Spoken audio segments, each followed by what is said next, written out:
Rise and pledge. I pledge allegiance to the United States of America and to the republic for which it stands, one nation, under God, indivisible, with liberty and justice for all. You're just too quick on the draw. Too quick. Roll call. Proxy for Dave Bangs, Ken Taylor, Here. Karen Martin, here, J.J. Stankiewicz. I'm He's here. running late, yes. We have minutes from January 22nd. Let's hold that till after JJ gets here, since I was not there. Well, if not, we can hold it for the next meeting. Yeah, hold it to next meeting. The next would be late campaign reports. We only have 5 outstanding as of right now. And Ethan, did you want to address that? Yes, I did, if I could. Madam Clerk, members of the election board. Consistent with the process that we discussed last year and again this year, we would now be at what was referred to as step 5. Obviously, we had a good response from the initial round of letters that I went out. We went down from 17 down to 5. There are still 5 out there. I've looked at each of those 5, and I do not believe that any of them are eligible to be administratively dissolved at this point. In order to be administratively dissolved by the election board, there has to be 2 preconditions. One, they cannot have filed a report of expenditures within the last 3 years, and they cannot have $1,000 or more as their cash on hand. Several of those, all the remaining 5, I believe, do not meet those requirements. Is it cash on hand or cash on hand debts? It says last report of cash on hand. It just says cash on hand. Yeah, that's what the statute says.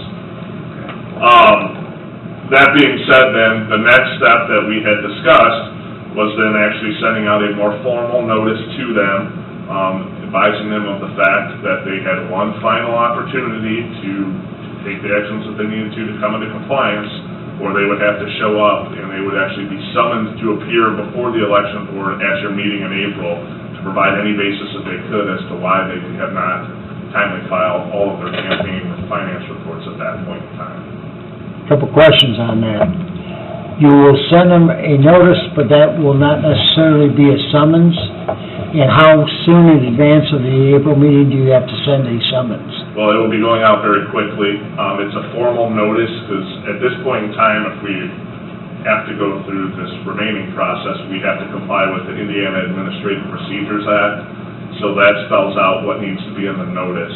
We will be following those requirements, and they will be summons to appear here before you at your April meeting, unless They take all the actions that they need to between now and then to come into full compliance with the election laws. Now, are we going to post these names somewhere in the area, as we were supposed to prior to, about late reports? From my end of things, I mean, that would be a matter of public record now, these remaining candidates that have not timely filed their election reports. So to the extent that you wanted to post that, there would not be anything that would prevent you from doing that. As part of making that public record, Correct. would you identify the 5? Yes, it will. The 5 that I have remaining are Russell Barone.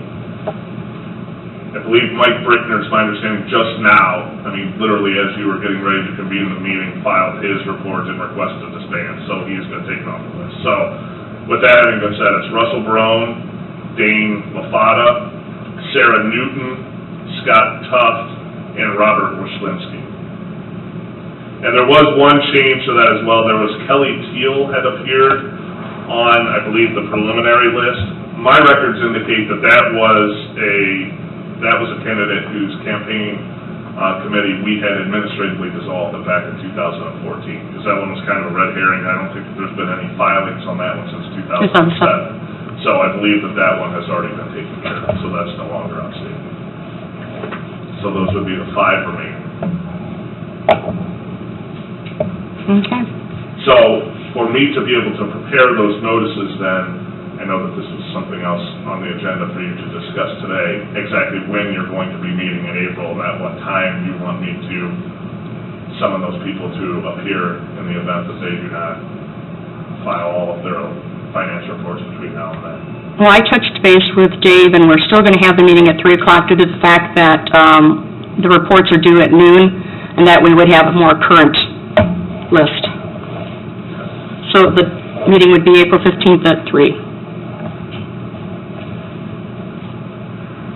Is that the same day you're going to do the public test Mhm. of the machines? Okay.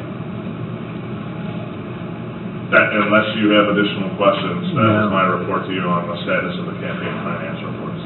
So then do we need a motion to have you take the next step to write the next letter? I believe that that's already been done, but I don't think that it would hurt, just to make that abundantly clear, that you were then authorizing me to send out the formal notices. So moved. Second, all those in favor say aye. Aye. Passes. Next one is future meetings. So it had been requested that we meet earlier, on the 15th, but we're having our meeting at 3. Okay. Then the next meeting will be at 3 o'clock, and anything else? Okay, then can we make a motion to carry the minutes over to, or do we need to? No, we can make the motion to carry it to the next meeting. Okay, we'll carry the 1/22/16 approval of minutes to the next meeting.